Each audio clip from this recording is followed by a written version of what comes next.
Terkini dilaporkan lebih dari 1.100 orang gugur dalam pertempuran terbaru antara Hamas dan militer Israel.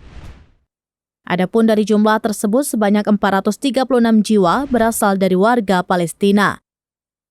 PBB mencatat sebanyak 123.000 orang telah mengungsi dari jalur Gaza sejak pecahnya konflik antara pejuang Palestina dan Israel pada Sabtu 7 Oktober 2023.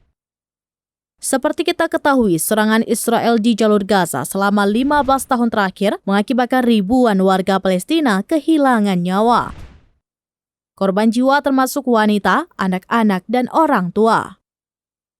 Dari catatan Al Jazeera, korban jiwa dari warga Palestina mencapai 6.407 orang sejak tahun 2008.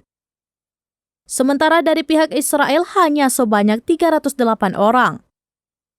Bersih tegang masih berlanjut antara pejuang Hamas dan pasukan Israel di 3 wilayah utama di Israel Selatan, yaitu di Kibbutz di Karmia, di kota Ashkelon, dan Sderot.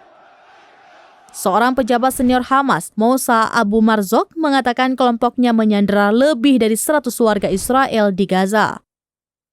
Marzok juga mengatakan perwira senior Israel termasuk di antara mereka yang disandera. Militer Israel yang menghadapi pernyataan canggung karena gagal menggagalkan serangan Hamas mengatakan mereka telah menguasai kembali sebagian besar perbatasan dengan Gaza, membunuh ratusan orang dan menyandera puluhan orang. Juru bicara militer Israel mengatakan pihaknya telah mengumpulkan 100.000 tentara cadangan di dekat Gaza.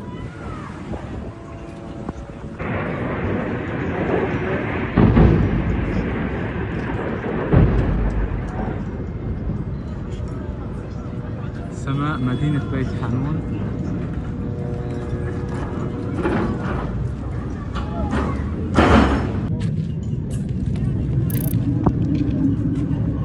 Download Tribun X sekarang, menghadirkan lokal menjadi Indonesia.